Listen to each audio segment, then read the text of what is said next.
So good morning and whatever else we should say. Good morning and good day and good evening, everyone. And welcome to this very first webinar of the Books Known Only by Title webinar series. I am Liv Ingeborg Lie, and I will chair the session today. And I'm here with Marianne Bjelland-Kartsov, who will introduce the Books Known Only by Title project and the webinar series, like very briefly, and Esther Brown-Smith, who will co-chair the session and make sure that the technical aspects of the event work according to the plan. Marianne, do you want to say something about the project and the webinar series, please? Yes, I will. My name is Marianne Bjelland-Kartsov, and I am Professor of New Testament Studies at the University of Oslo, and I co-chair this project, Books Known Only by Title, exploring the gendered structures of first millennium imagined libraries.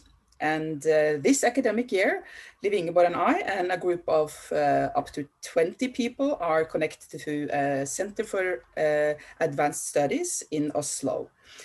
Some of us are there present and some are digital, as the situation is in the world now. But along this year, this academic year, we will work with and use this Books Known Only by Title as an entry to highlight and discuss and theorize around libraries, first millennium libraries, around book cultures, around what kind of gendered aspect it can be in this. And we will have guests coming in and guests leaving again, and some of us will be stable at the center for the whole academic year. And we will have, as one of the things we will do this year, is that we will have a webinar series. And we will have that approximately once a month, and the program is available many places. And we will start today, and we will have different kinds of lectures, and we will also have panels where we invite people connected to the project in one way or the other, or people that have something interesting to say related to what we're interested in, I would say. So I guess that's a very brief introduction to the project, and also a very brief introduction to the webinar. And we're excited today to start, and we're very happy that all of you are present here with us. Esther, or? Yes, please, Esther, do you have any technical information, something we need to know before we continue? The first thing is just that this is a webinar, which may be new to some of you. The main thing is that your face and voice are not going to be sent to us, but you can still communicate with us either using the chat function or using the Q&A. So if you have a specific question for Eva, I strongly encourage you to use the Q&A. I'll be keeping an eye on chat, but it often moves so fast that questions get lost. So just use the Q&A if you do have a question. And if you're having any sort of technical issues, please either message me directly in the chat, or you can email me if you have technical issues, estherbrownsmith@gmail.com, which I will put in the chat right now. And I think that's all for now. Great. So then it's time to present Eva. It's a great pleasure for me to introduce our keynote speaker, Eva Mroczek, Associate Professor of Religious Studies at the University of California, Davis. Professor Mroczek, or Eva, does not need much of an introduction. I suppose she is already well known to most of those in attendance today. Professor Mroczek has published widely in the field of early Jewish studies. She introduced book historical perspectives to the field, and she has given significant contributions, for instance, to the understanding of how Jews of the Hellenistic and Roman era conceived of their own literary world, and, for instance, also on narratives of manuscript finds. Her last book, The Literary Imagination in Jewish Antiquity, published in 2016, received standing ovations, nothing less than that. Marianne and I are very lucky to count Professor Mroczek among the fellows of the Books Known Only by Title project, and we are eagerly looking forward to hearing her keynote lecture today. Where are the books of Job's daughters? Mapping the shadow libraries of antiquity. Please, Eva, take it away. Thank you. Thank you, Liv, Esther, and Marianne. I'm really proud to be part of the Books Known Only by Title project. And today I'm going to talk about a significant example of books known only by title and how they contribute to the project's major aims of mapping the structures, including the gendered structures of first millennium libraries. And I want to say that the imagined mental structures are important here, not only the extant texts. So I'm going to share my screen here we go.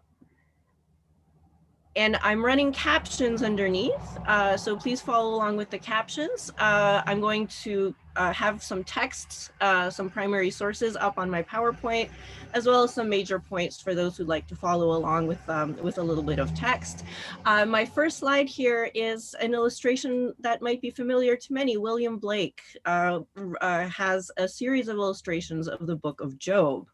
And from this illustration, which depicts Job's 3 daughters, which in the Hebrew Bible are in fact named and receive an inheritance from their father at the end of the biblical book, in this particular illustration, 2 of these daughters seem to be holding written texts.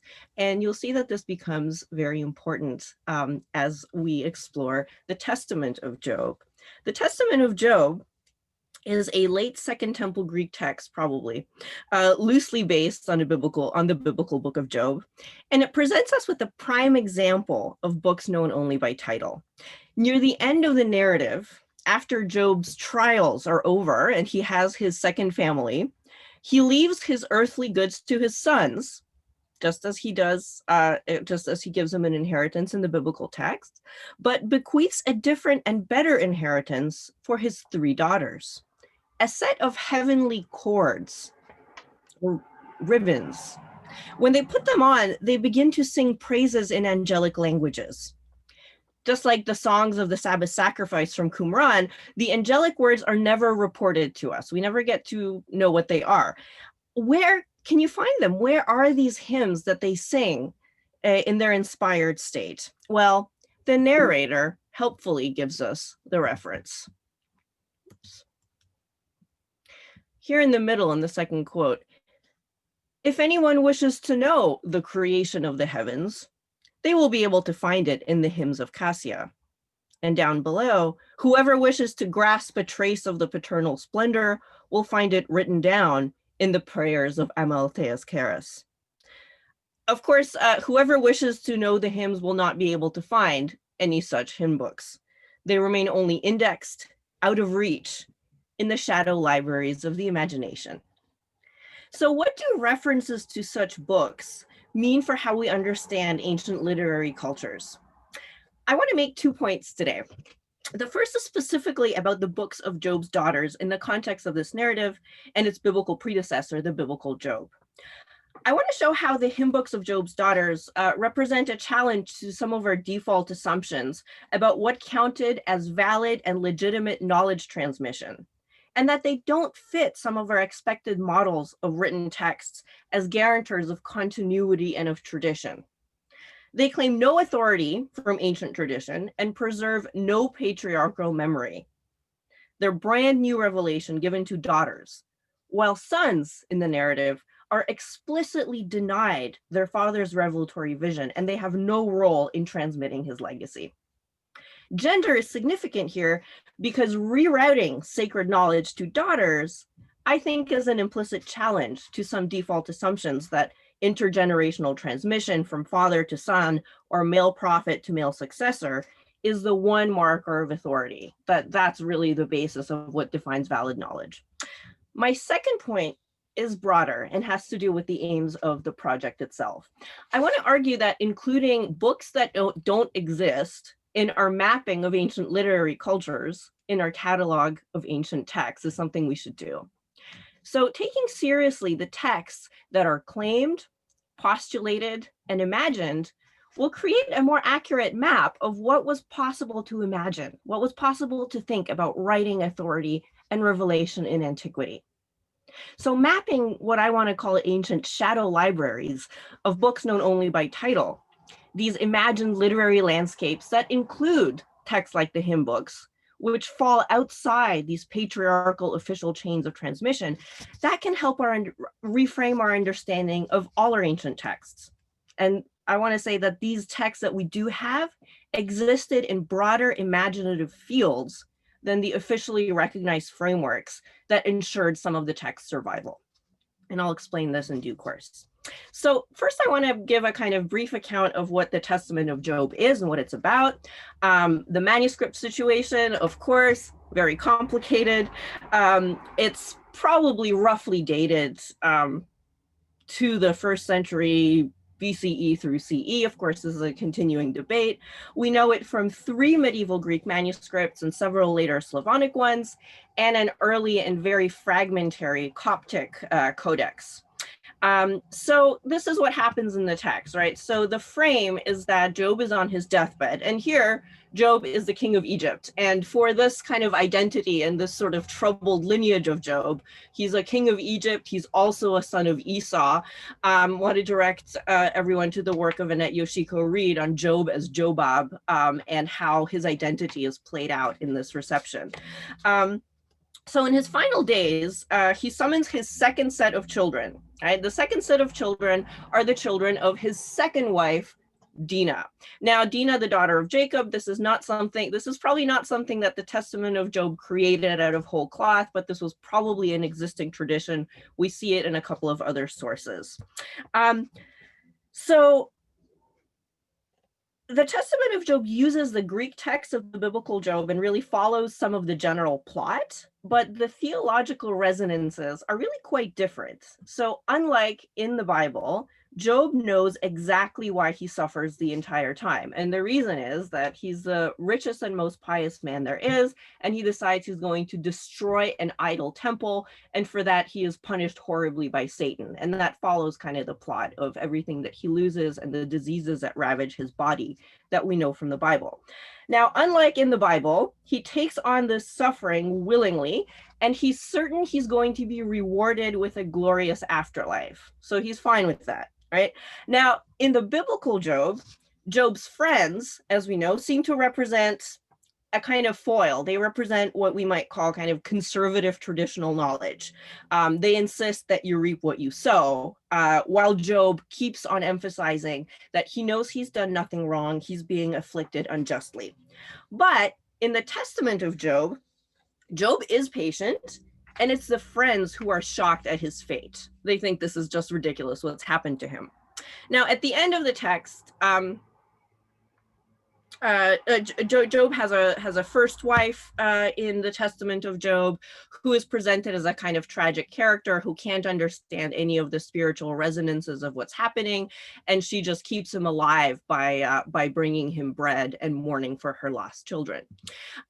So at the end of the text, as Job is about to die, he enjoins his children to be generous to the poor and not to take wives from strangers. And these are really the only kind of perfunctory verses that reflect a kind of classic testamentary instruction to his children.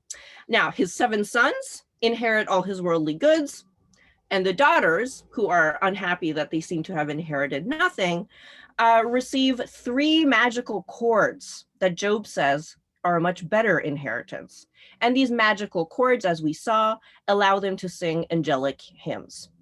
Now, of course, this does happen at the end of, what happens at the end of the biblical Job is that we do get an indication that the daughters inherit along with the sons, and the daughters are named in that text, but that's all we get. So here, this motif of the inheritance is greatly embellished. Now, Job's otherwise unknown brother suddenly appears near the text. This is his brother Nereus, and he speaks in the first person and claims a scribal responsibility for writing down either some part of the hymns or the story that Job has told, or both, depending on which manuscript version you consult. This is a kind of complicated textual issue that I won't get into too much today. So finally, Job dies, and he's taken up in a heavenly chariot while his daughters witness his ascent, and his brother, his sons, and the poor remain just lamenting his demise. Now, we call this a testament. That's his kind of common generic marker, and it is indeed framed as the deathbed speech of a biblical hero. Typically in testaments or testament-like deathbed scenes, as we learn once again from Annette Yoshiko Reed, a father bequeaths oral instruction and often ancestral books to his sons, who are expected to perpetuate the tradition, to preserve and renew the books, as we see from this kind of testamentary moment in the Book of Jubilees. Reed has shown how writing functions in many of these texts as a technology of memory, of continuity, and it's particularly there to safeguard ancient tradition from perceived threats. And she notes particularly the threats of intermarriage and foreign rule. But in the Testament, there is no book that's passed down by a father to his sons in order to signal the preservation of patriarchal teaching. There's no ancient text that represents the continuity of tradition through writing and through genealogy. Job's own words are, according to some of the versions, written by his brother, who has this a Greek mythological name. Nereus is the old man of the sea in Greek myth. He's the father of the 50 singing water nymphs. I don't think this is a coincidence. This brother is a marginal character who is otherwise completely unknown. Job's new set of sons receive his worldly possessions, but they have no role in receiving any revelation or safeguarding writing or preserving really any kind of tradition. They don't understand anything. Instead, it's the daughters who inherit their father's access to heavenly knowledge and produce brand new hymns that are preserved in imagined books. There are a few other references to writing in the Testament of Job, including legal writing, but no old book is mentioned. All writing originates from moments in the story, from the characters in the narrative. In the rest of my time, I want to explain how the Testament of Job challenges some typical frameworks of intergenerational knowledge and authority. But it also challenges our own scholarly accounts of ancient values. We often think about intergenerational continuity, the unbroken preservation of tradition, as something that defines authoritative and legitimate knowledge in antiquity. And sometimes we posit it as really one of the key values that distinguish ancient people from modern people in a kind of very simplistic way. In another context, this kind of unbroken chain of patriarchal transmission from father to son and teacher to student, it becomes assumed as a kind of defining characteristic of Jewish knowledge, which is often juxtaposed with a Christian emphasis on the new. And this has been most recently analyzed by Jonathan Clements in his new book.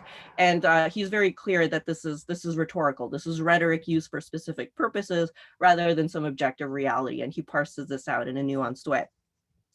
But what both attending to the Testament of Job and trying to map books known only by title more broadly, what this shows us is that alternatives and challenges existed all along.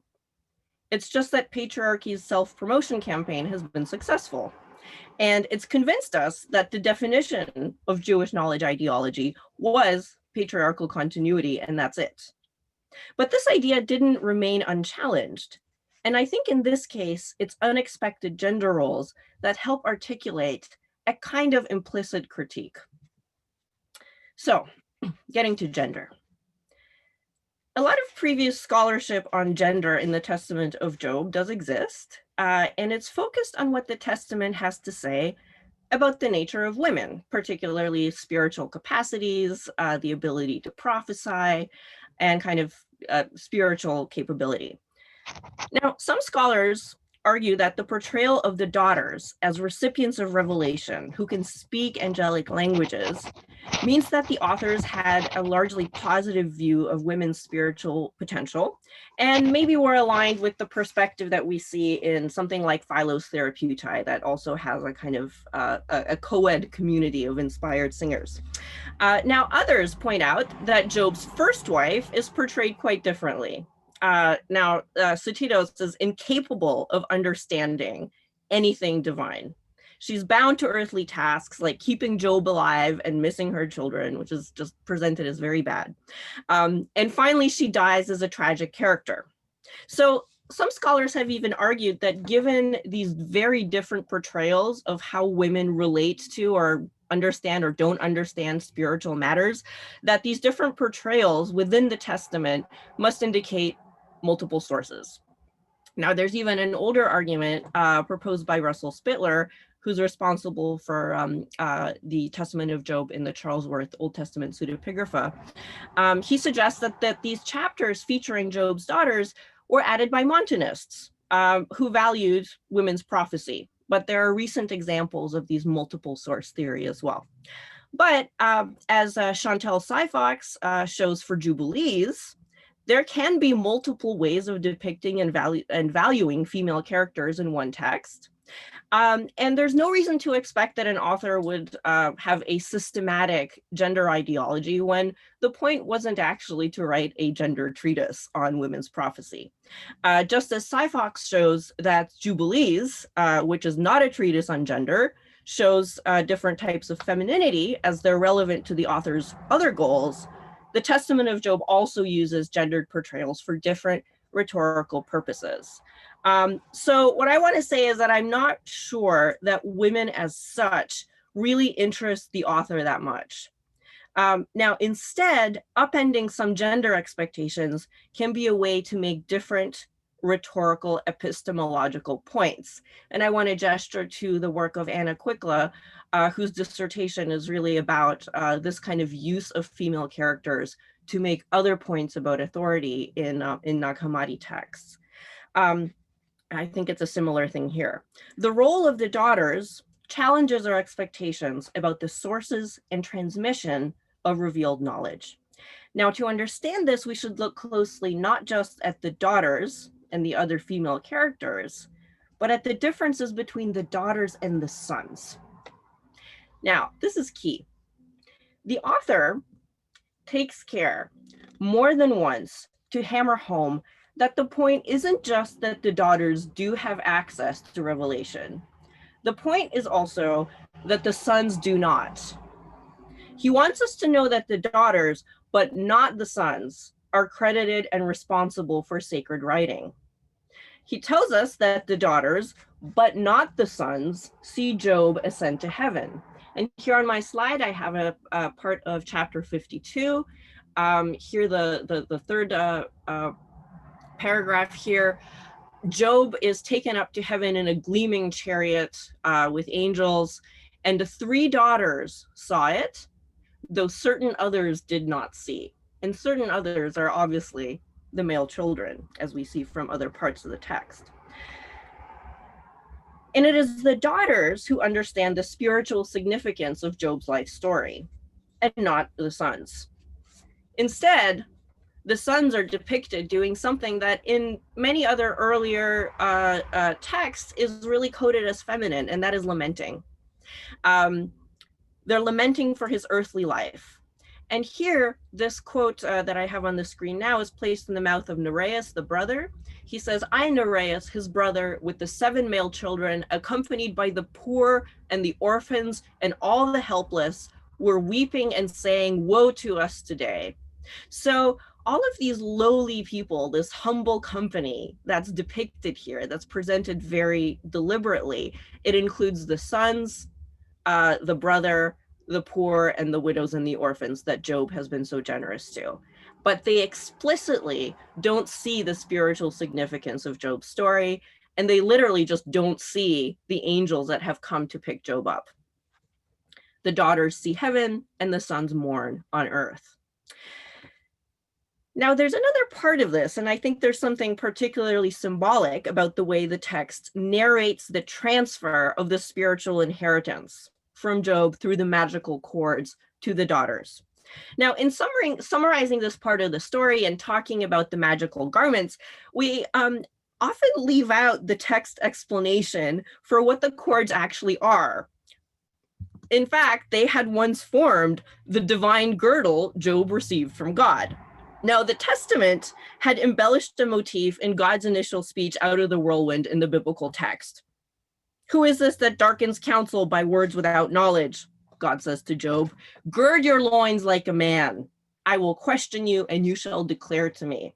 So this is God's first kind of dramatic appearance in the whirlwind to Job in the biblical text. Now, this is quoted directly in the Testament of Job, and it's made totally literal. In the Testament, when God tells Job to gird his loins, he also supplies the loincloth or the girdle. Job quotes the biblical command, gird yourself like a man, as he explains to his daughters that this divine girdle healed Job's body and Job's heart, and it's what made him able to see and hear divine revelation. And he takes the divinely supplied girdle, divides it into 3, and he says to them, rise then, gird yourselves with them, so you may be able to see those who are coming for my soul, and marvel at the creatures of God. Now, scholars have pointed to parallels in other early Jewish texts where garment is handed down from a prophet to a successor. So we have this, for instance, in Elijah and Elisha. We also have it more closely similar in Pseudo-Philo's account of Joshua succeeding Moses. Joshua took the garments of wisdom and clothed himself and girded his loins with the belt of understanding. And when he clothed himself with it, his mind was afire and his spirit was moved, and he spoke to the people. So Joshua is clothed, he's girded with Moses's inspired authority here. But in the Testament, of course, the girdle is not passed down in one piece to a male heir, but it's taken apart and it's distributed between a group of women who sing hymns and then write them down one for another. They're singing hymns and they're noting them for each other. This is a kind of collective action that they are able to do. The fact that 3 daughters collectively inherit their father's divine loin girdle, I think it's pretty heavy-handed symbolism.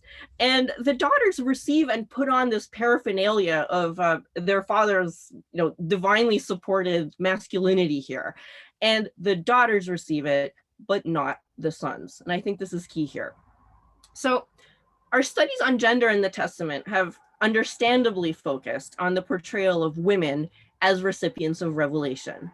But in this, we might actually have missed the significance of the son's really pretty savage demotion. The daughter's access is at the expense of the sons. Now here, knowledge and legacies doesn't travel the expected paths. Patriarchal transmission has hit a dead end. With Job's bequest of the magical cords to his daughters and not his sons, the path of sacred knowledge is rerouted. Job's bequest of magical cords allows his daughters, but not his sons, to access new revelation, which in turn is not passed down through his lineage. But instead, it can, in theory, be found by the one who wants to know it, somewhere in elusive books outside the world of the text. So rather than continuity and replication, the text seems to value rupture and newness and new paths. And it suggests a shadow world of knowledge and revelation that's not dependent on this unbroken continuity with the ancestors or on male self-replication. But questioning the validity of patriarchal tradition and the reliability of its chains of transmission, this is not some brand new, like maybe proto-feminist challenge to some kind of ossified orthodoxy. Such critique is already there in much, much earlier texts. In fact, such critique is already in the traditions that the Testament has inherited.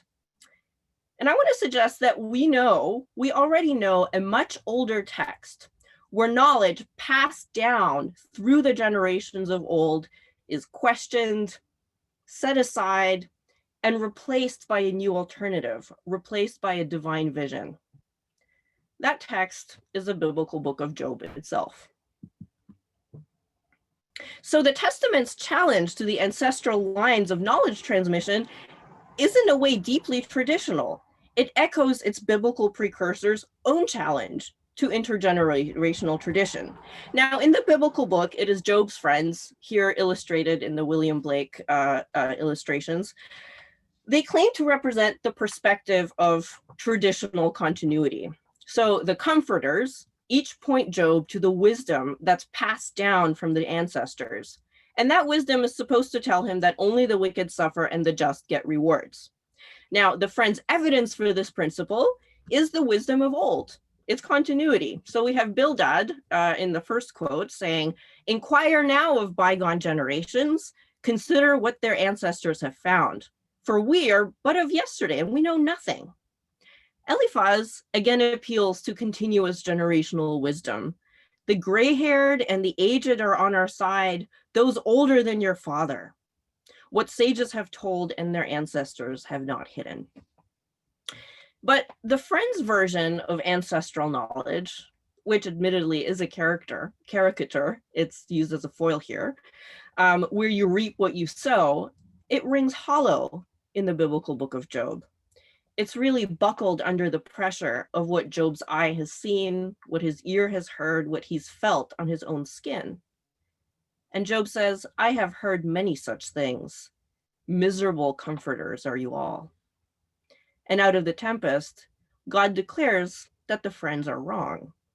So partly then, the book of Job itself is about the apparent bankruptcy of some ancestral traditions. And its resolution is a new divine vision, a vision of power and of mystery, if not necessarily of benevolence. Now, ancient praise of patriarchal tradition often exists in tension with an unease about its stability and its survival, and often alongside hints of possible alternatives. Jacqueline Weintraub has shown that skepticism about the continuity of patriarchal transmission and legacies can be found in earlier literature as well.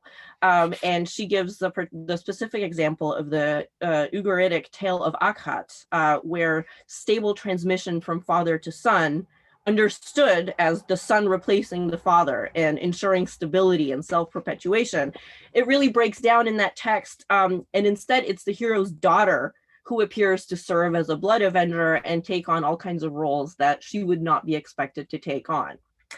So Weintraub writes that Akhat establishes the father-son relationship to be conventional in the space of the narrative, and then it replaces this convention with an alternative, the blessing and success generated through the father-daughter relationship.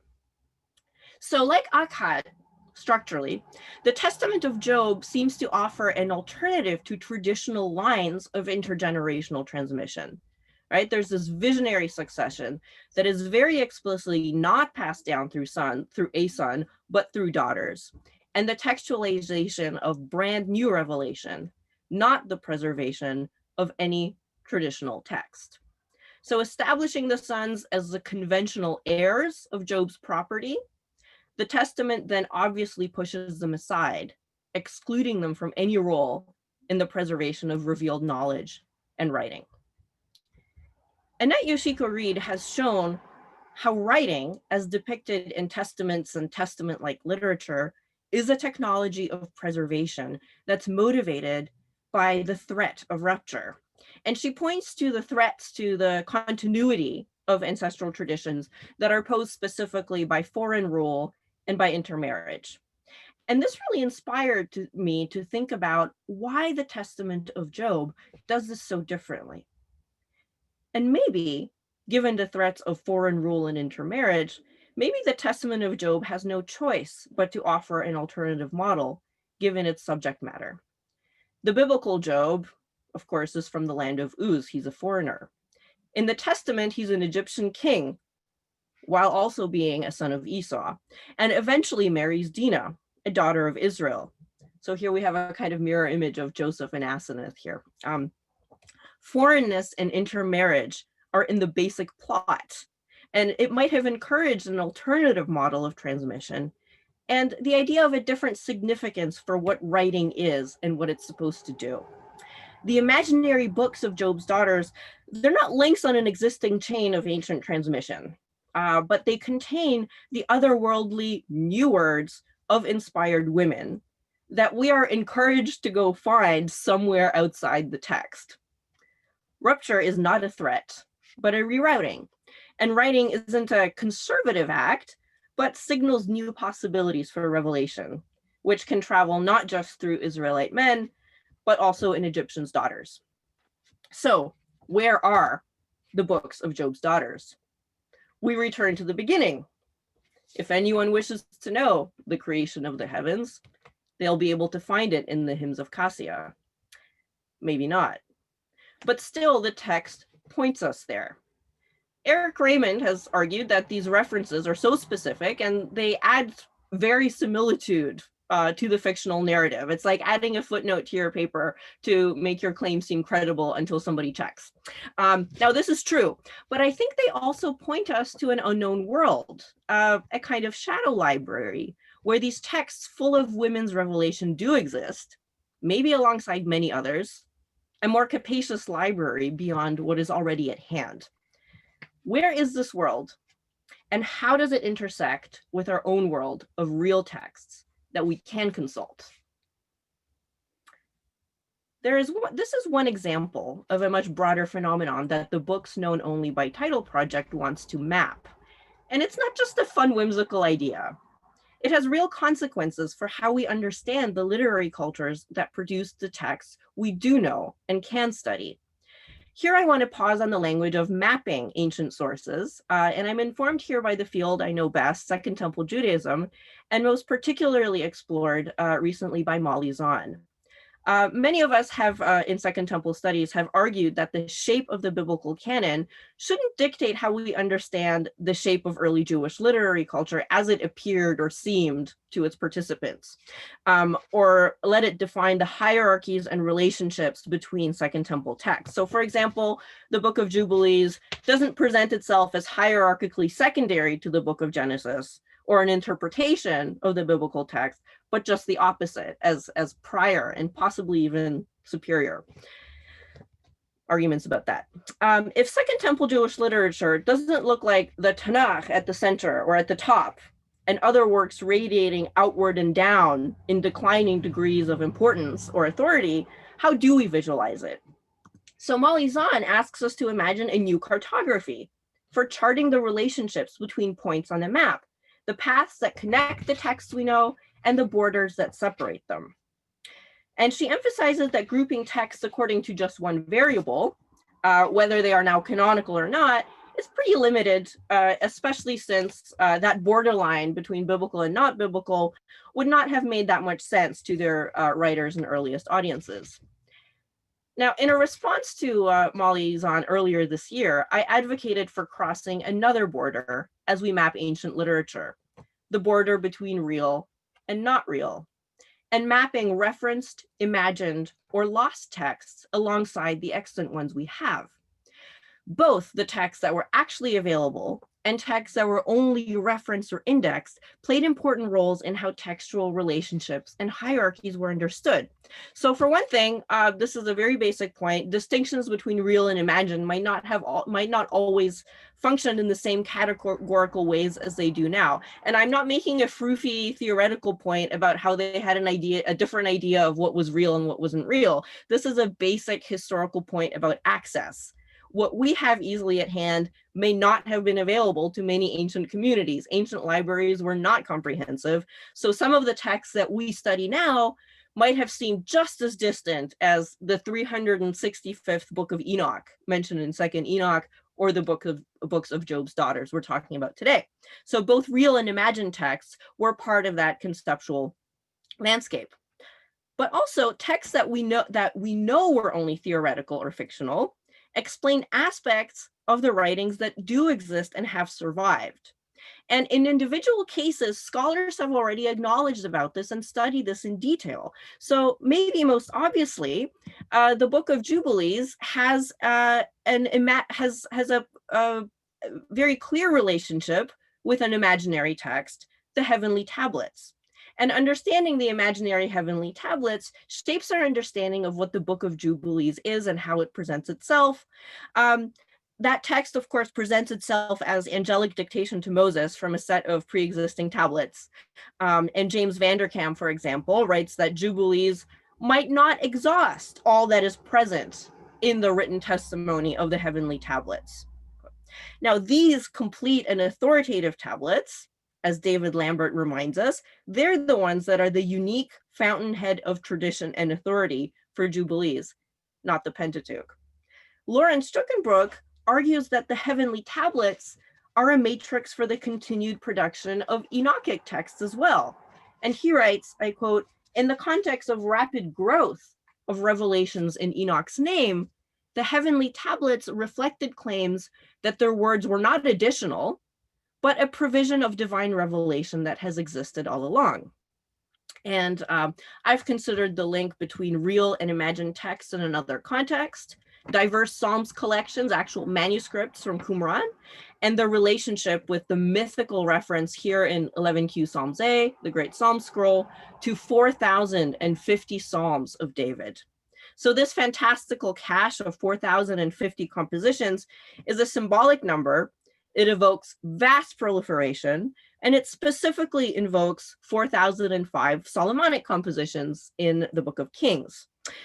So this theoretical and not entirely accessible corpus might be one imaginative matrix for the creation of particular actual real scribal Psalms collections. So specific scribal products might be understood to give partial access to the totality of this hypothetical corpus, but aren't their full embodiment. So there are many other examples continue in late antiquity as writers, ancient writers contextualize the books that they do have together with ones that are only postulated. So for instance, I mentioned the proliferation of Solomon's compositions, and very often in both Jewish and Christian writings, people are contextualizing the 3 canonical texts attributed to Solomon together with a much, much larger theoretical corpus of texts that Solomon was supposed to have produced, but are now lost. So, hypothetical texts that are not extant and not available, at least for now, have relationships with the texts that do remain. And I think this project is on its way to mapping them a little bit more systematically and not just individually for specific texts. So can we map where, for ancient writers and audiences, texts were located, where they'd come from and where they'd gone, and if one day, theoretically, they could be found again? Are they in heaven or in a library? Are they partially available in a manuscript or buried in a jar? Are they inscribed on a rock to be found by accident, sealed by students or angels for a future time, transmitted through patriarchal ancestors or ecstatic women, recollected from scattered fragments by Ezra? How do they relate to the texts we do have? Here's my attempt to take this mapping kind of literally, where we could actually map, I'm showing a graph now with 2 axes. The vertical axis is about a physical location. Are the texts understood to be in heaven or on earth? And the other axis, are they accessible or are they inaccessible?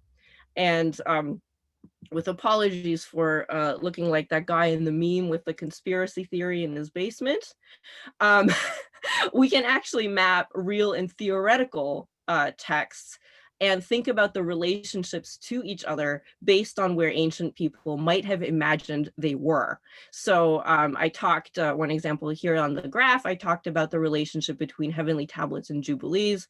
We've got the relationship between the existing Torah and other ways of imagining parts of the Torah that were lost or that were larger or that were even embodied in a sage. And there are many, many other examples.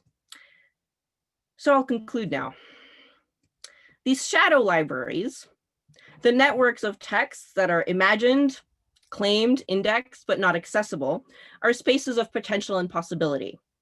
They form a matrix of imagined knowledge that might offer a broader variety of native theories about what's valid, what's authoritative, than the canonical material that's legitimated and promoted by institutional authorities.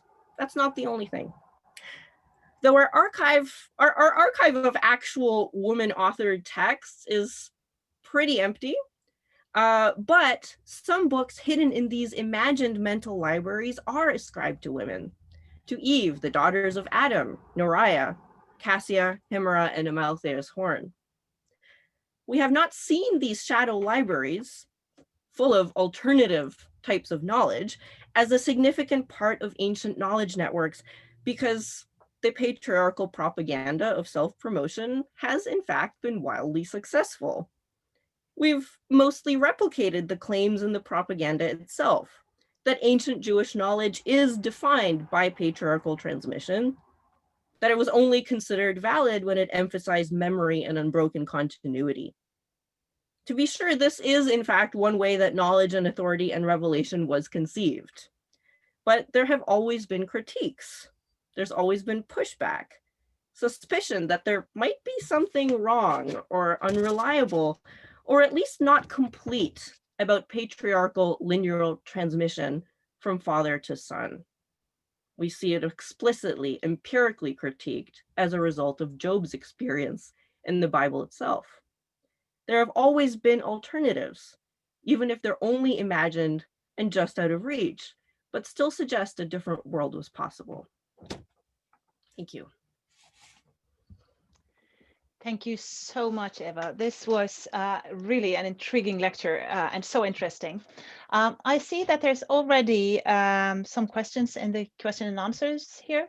So Esther, can you read the first question? And I also encourage all of you who's attending now to put down your questions in the question and answers.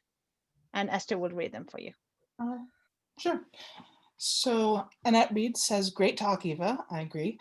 And I really like your point about Testament of Job's breaking of ideals of patriarchal models of intergenerational authority, succession / knowledge transmission, and emphasis on rupture as rerouting instead, not the least because it resonates with concerns across the genre in its Greek form, as well as with the tacit concern of Job and Abraham that seems to thread through the Testament of Job.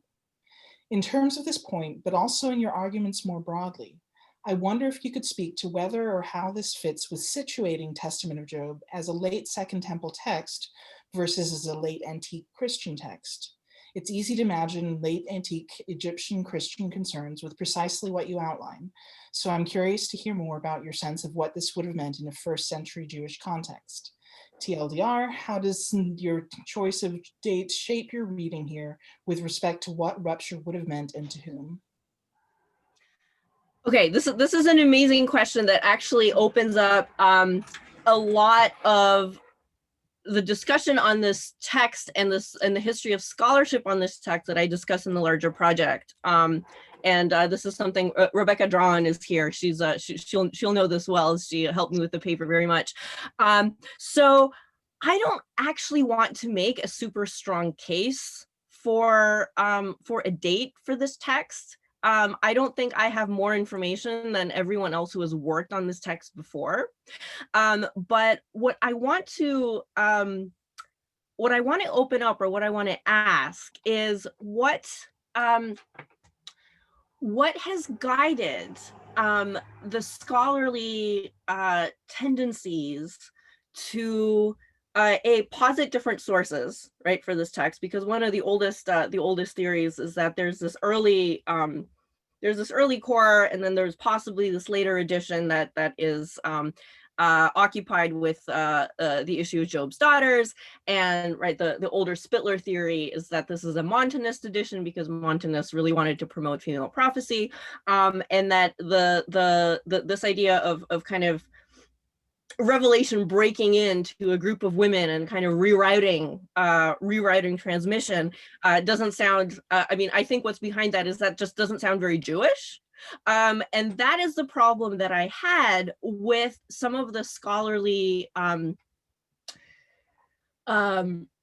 leanings towards kind of pushing this later, right? Towards saying that this is probably a late antique Christian text. I think it can be a late antique Christian text. I'm not, I don't want to make a kind of strong suggestion, but I don't think that the fact that it has this kind of valuation, what I read as a valuation of rupture, or what I recognize as a kind of upended gendered expectation when it comes to transmission, I don't think that can be used as an argument for dating it later or saying that it's Christian, because I think that kind of becomes circular, right? If you think that everything that has this sort of rhetoric of novelty, or celebrates kind of women's capacities for inspiration, that sounds Christian, then you're just going to keep on calling texts that have that Christian text. And I think that we have a lot more evidence for Jewish materials that want to resist or that want to offer an alternative to what we have come to see as this kind of central feature of Jewish knowledge as replication or as traditionary continuity, it's always been challenged, right? There's always been pushback on that. So I want us to allow ourselves to see valuations or expressions of novelty, of rupture, of rewriting as possibly Jewish values as well, because we do have precedents, we have other examples.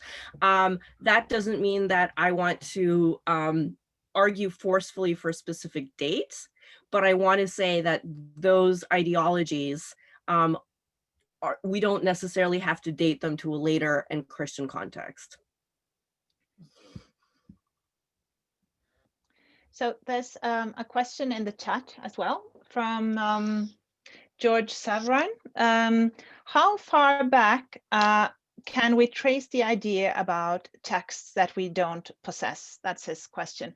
And he's wondering about some of the books that are mentioned in Chronicles. Can you repeat the first part of the question once more? Yes. How far back can we trace this idea about texts that we don't possess? I'm thinking about some of the sources mentioned in Chronicles. Yeah, I mean, well, I'll answer this in a kind of strange way, but late antique Christians ascribe the idea to the Hebrew Bible itself, and I think actually this is a slide that I didn't get to talk about, but it's part of a different, somewhat different project. And we have here this example that's ascribed to Hippolytus in a later manuscript.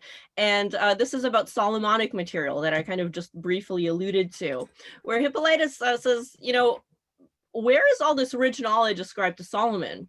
And he's talking about the 4,005 compositions in the Book of Kings, which he takes as a testimony that there was a lot more Solomonic stuff out there than we have, right? Because only the Proverbs and Ecclesiastes and the Song of Songs have been handed down. That's all we have. And so his question is, do the scriptures lie, right? Do the scriptures lie that there was more Solomonic material, because the scriptures themselves only give you 3 books? And he has a theory about why this is the case, which I've explored in another project, that no, of course the scriptures don't lie. There was a lot more Solomonic material. Now there are only 3 because this was an institutional decision. And it was a decision made by Hezekiah and his court to select only a small part of the Solomonic corpus to be handed down. The selection isn't that some of it was not real or not authoritative or not inspired or not Solomonic, but that's simply these 3 books were considered to be more useful or more edifying. So the ancient writers, and there are many, many more examples here, particularly from late antique Christian texts. Ancient writers were absolutely convinced that the Bible itself said that there were more books than we have. And in fact, that is the case, right? We do have references to books that are not extant in the Hebrew Bible, the Sefer HaYashar. Some of these books were then written into existence later on secondarily, but this is a very, very old idea. Esther, are there more questions? There are several questions actually coming up, so hopefully we have time for them all.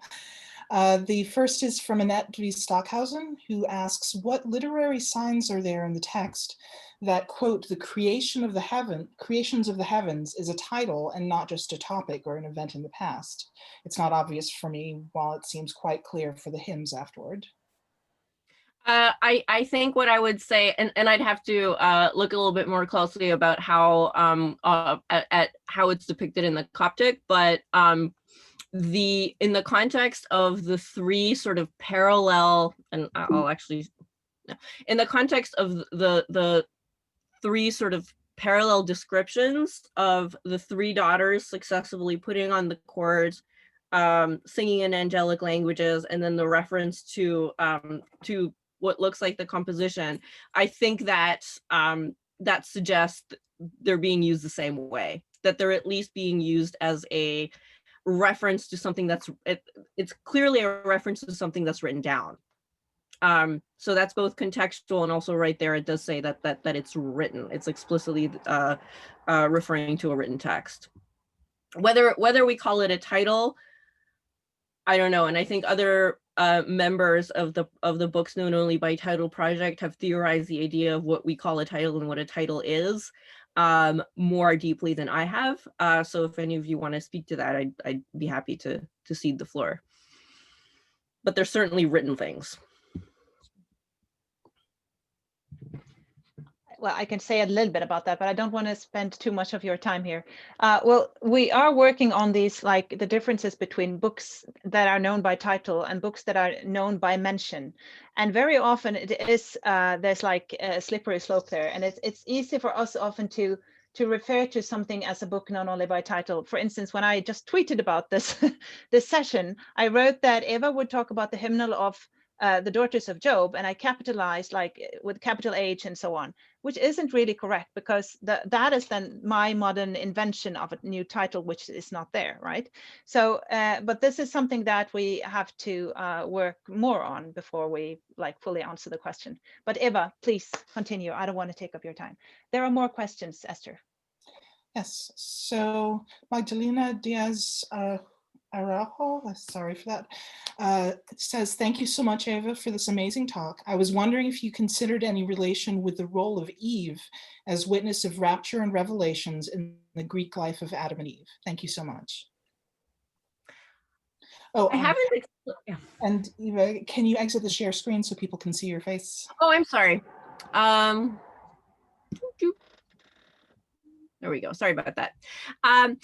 I haven't explicitly made that connection, but I think writings ascribed to Eve and sort of the wisdom or sort of authority, right? Authority of Eve's speech in the lives of Adam and Eve is a really good example. And I think thinking about the speech of Eve or the books known only by title that are connected in some way with Eve as part of what, you know, I decided to call shadow libraries, I think that's key. And in terms of rupture and revelation, I'll have to look at it more closely. I haven't thought about it together with the Job's Daughters text yet, but thank you for that.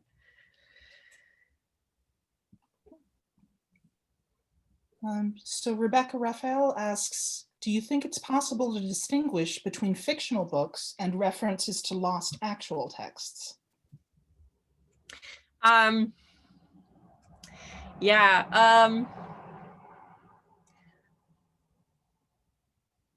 Probably not completely. And I think the scholarship on the books of Noah is a really good example of when that becomes very complicated. And that scholarship suggests to me that the framework of the question sometimes affects how we answer it, because someone like Michael Stone, for example, will argue that there was a book of Noah. And some others will say that, no, this was always completely fictional and completely imaginary, but what do we call a book, right? What do we mean by there was a book? I think it's quite likely that there were texts being transmitted and passed down that had some relationship to Noah, particularly Noah's medical knowledge. And we see this in much of what Martha Himmelfarb's work about the relationship between Noah and Asaf Harofeh. So what we want to claim for there being a real but lost book, it doesn't necessarily have to look like, you know, an actual book the way that we would want to reconstruct it. But I think that it's quite likely that some texts that look like the fiction, the imaginative or fictional references in other texts did in fact exist in some form. But I think that it's usually very difficult to distinguish. I don't have any reason to suspect that these hymn books of Job's Daughters are lost. And there's also no evidence in the reception history of these texts that anyone tried to write them the way that people tried to write other texts. So my assumption is that these are merely rhetorical and narrative texts. Marianne, do you want to say something? No, I just had a question. I don't know if I'm in the line, so we can have both reading and talking questions. Yes, if please. it's okay. Yeah. Yes. Well, Eva, thank you very much. I have just a small question when it comes to this. You talk about this new divine vision and you how these daughters are placed there. Yeah,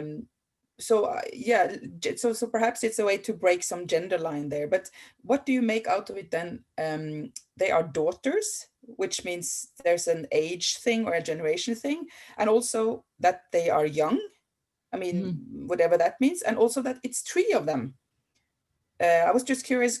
Could you elaborate? What is it new because it's girls? Is it new because it's women? Is it new because it's daughters? What is the potentially new or different or alternative in that scene or that construction relationship or whatever? Well, I think for me, it comes back to the idea that it is definitely not the sons. And I think this is something that in our very justified excitement about the figures of these daughters, we've kind of missed. But it's the daughters because it's not the sons. And I think that's the real kind of cutting point, right? The sons, I mean, they're treated really pretty savagely in this text. Like when you pay attention, it's just like, ooh, that's, you know, that's a burn on the sons. So I think that's number one. I mean, my own politics make me want to read into the idea that it is distributed between a collective of women, maybe more than I should read into it. But it is, again, this idea that he has to take apart this object, right? This object is given to him as one thing, and it's used in a very gendered way. I mean, it's literally, right? And he has to take this apart in order to give it to the daughters. I think that is a very powerful metaphor. Of course, we do have to acknowledge that the Testament of Job is working with the biblical text of the book of Job. And the ending of that and the way that the biblical Job treats the daughters certainly informs what's going on here, right? Because at the end of the book of Job, we read that Job has this new family. He has 7 sons and 3 daughters, and the daughters are named while the sons are not. So there's already some kind of privileging of the daughters in some unusual way at the end of that text. And it also says that they inherited along with the sons. So someone like Russell Spittler actually said, well, you know, the entire Testament of Job, this whole part is really a midrash on this idea that the daughters inherited, which isn't common. I mean, I don't think that I would ever describe it that way, but it's certainly working with a strange feature at the end of the biblical text that allows or encourages this great embellishment of what inheritance means. Now, of course, what happens in the Testament of Job is actually neutralizes some of the political and material consequences that you might read in the biblical book of Job, right? Because the daughters don't inherit their father's land, right? They don't inherit their father's, right? Like it's better, but it's spiritual. And I mean, we all know that that this idea that you know, oh, don't worry, you don't need to do this because as a woman you're already very spiritual, is a way that that you know, women's options have been limited for a very long time. So in a sense, it elevates the daughters, but compared to the biblical text, it kind of neutralizes the possible political or economic consequences of what that might mean. But I think, again, just to go back to your original question, the thing that makes revelation possible is literally taken apart, right? It's spread out. It's not given to the heir, right? It's not given to the obvious heir. It does not then get transmitted down a kind of linear genealogy. So I think that's significant, and that's why drawing on the work of scholars like Syphax and Quickla, who's working on this in the dissertation, I don't think that the central point of this is to say something about women. I think it's to say something about weird, twisty pathways that knowledge can go. Sure. Are there more questions? There are. So Ehud Ben Tzvi says, thank you, Eva, for this great talk. Do you think it's relevant that the daughters were inspired to create hymns, cf. Miriam, but contrast with the male writing of hymns in Psalms, etc.? Yeah, I think that, and actually this might go back a little bit to Annette Reed's question on what this mean if we want to place it in, let's say, first century Judaism. And you absolutely can place it in a broader tradition of imagining women as inspired singers. And Miriam is one example of a kind of individual figure who does this. And Hanna Tarvanotko has really kind of done the most extensive work on how Miriam functions and the way that she's kind of relegated to shadow libraries in some ways. But you also have these collective, particularly the example of Philo of Alexandria and the Therapeutai, which whether or not there was a real community, it's certainly a kind of narrative construction of Philo either way. He imagines a kind of collective inspired song by groups of women as well.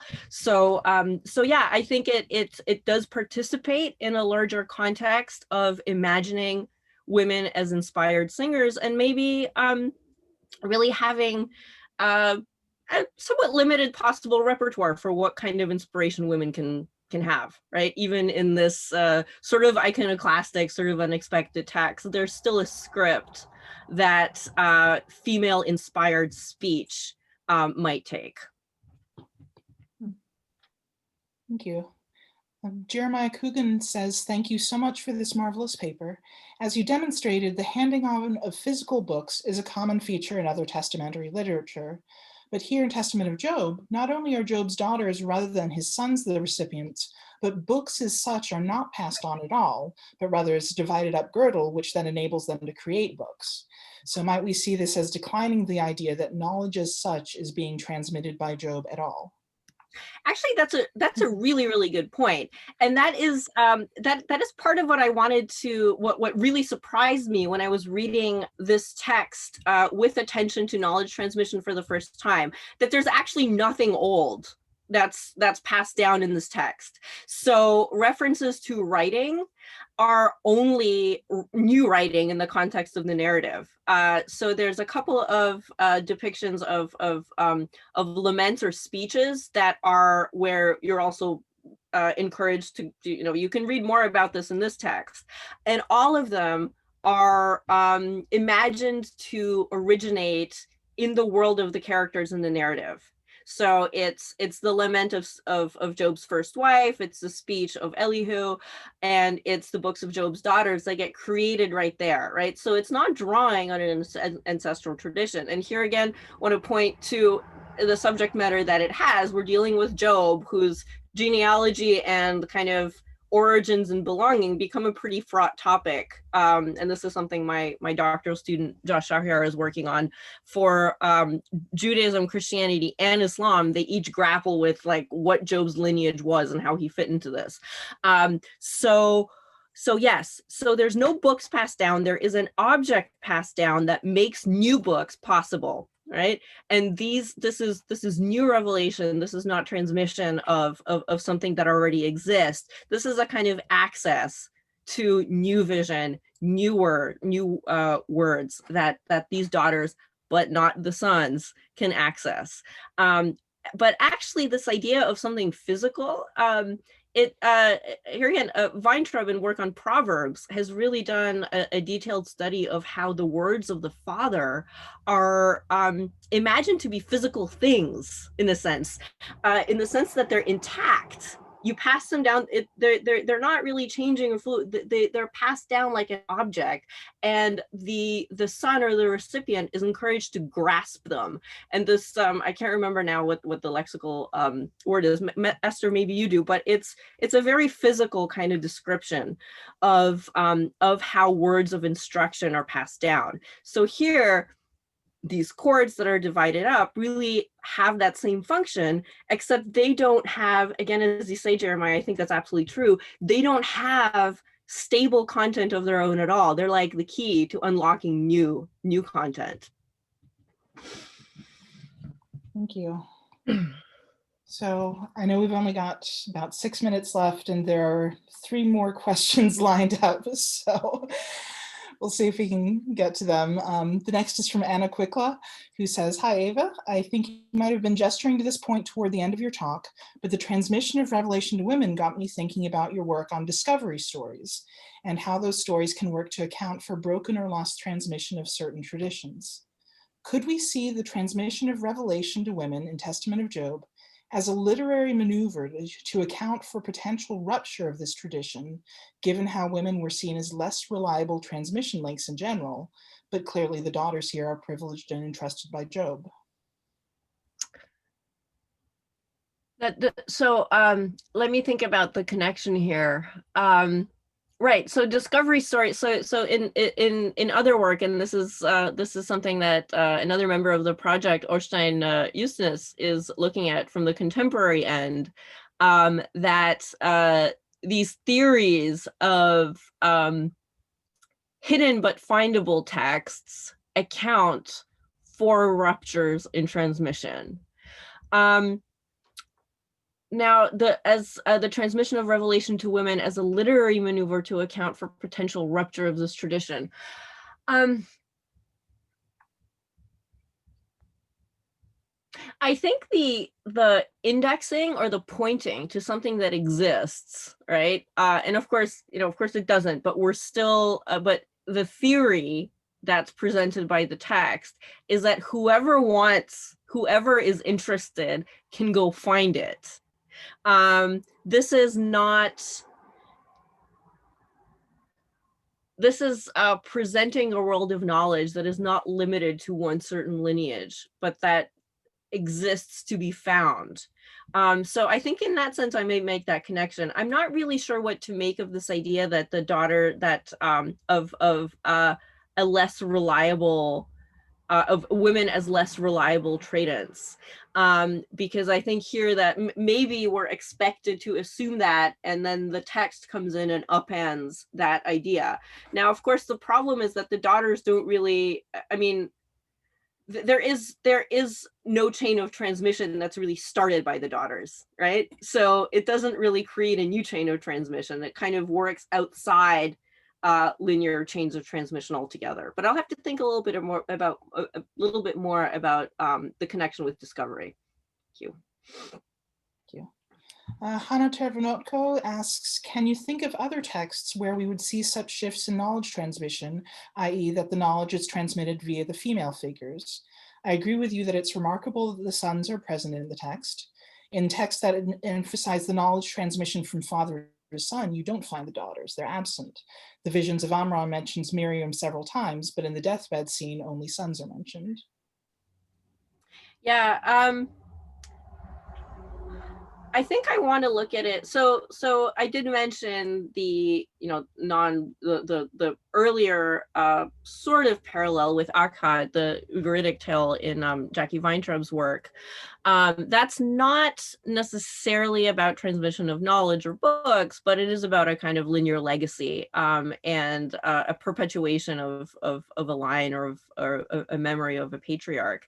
And I'm not sure if there are other examples of women inheriting this kind of access to revelation or inheriting their father's books that I can think of offhand. I'll probably think of the most obvious answer right after we finish. But what I want to maybe contextualize it with is other examples of doubt or pushback that this sort of linear intergenerational continuity is unquestionably what transmission is or should be. Whether that's, whether their women or gender are used to make a comment on that, or it's depicted in a different way. So you could look at kind of some of the doubts in Kohelet, for example, about whether transmission can be stable or reliable or trustworthy at all. And here gender doesn't really come into it explicitly there, and you know, no women come into that question either. But I think the pushback or implicit critique, or at least like sense of discomfort that maybe there's something not always stable or trustworthy about that that chain of male replication. I think that's part of the same story. And in the particular case of the Testament of Job, that's articulated through this kind of embellishment of this of the role of the daughters, and it takes up the strange biblical reference to the daughters at the end. So that's a kind of convenient way to make that point. But I think the point that this sort of continuity or you know, conservative use of writing is not the only way to see it and can be critiqued. I think that's articulated in various ways besides gender as well. So Liv, we have one more question, but it's 8:15 and we were also going to talk about our next panel before we left. So do we have time for another question? Yes, we do. Go ahead. The final question and a very brief answer, and then we can, do the final stuff after that. Yes. So the final question is from Matthew Larson, who says, I'm curious what the source language is behind the phrase that gets translated as the hymn books of Job's daughters, and is hymn books of name a literary sort of title as opposed to a more utilitarian text tradition or repository? And does the ancient and or modern division of literary versus non or para or subliterary play a part of the patriarchal structures of ancient libraries that you discuss in your lecture? And if so, in what ways? Okay, it's too big a question for me to really do justice to in the zero time we have left, but I do want to say that the language is basically our own imaginative language. So I think that you're right, Matthew, that this this idea that we somehow find things that we can unequivocally call titles in this text isn't really the case. But we can unequivocally find references that the daughters are making notes one to the other, and that their hymns can be found in written texts that are marked with things that look at least like descriptions of what might be in there. So I think we've got clear gestures towards imagined written documents, and we have depictions of writing that's going on inside the world of the text. But I don't think I want to make a more forceful argument that there is something like a kind of distinctive bibliographical entry here, the way that we might recognize today. So I think we have to end there. I would like to thank you, Eva, for a highly interesting lecture and an excellent start of the Books Known Only by Title webinar series. So, and also thank you, all of you who were in attendance today and for contributing to the discussion as well. And so on 2nd December, we have like a second seminar, which is called Moving Knowledge, Transmission, Genealogies and Disruptions. And we have invited the panelists Jacqueline Weintraub, Ellen Milberger, and Blossom Stefaniou to talk about that topic. And the webinar will be chaired by Matthew Monger. So you'll find more information both on Facebook and on Twitter about that seminar. So thank you all. Stay safe, all of you, and see you next month. Bye. Thank you so much for coming. It's wonderful.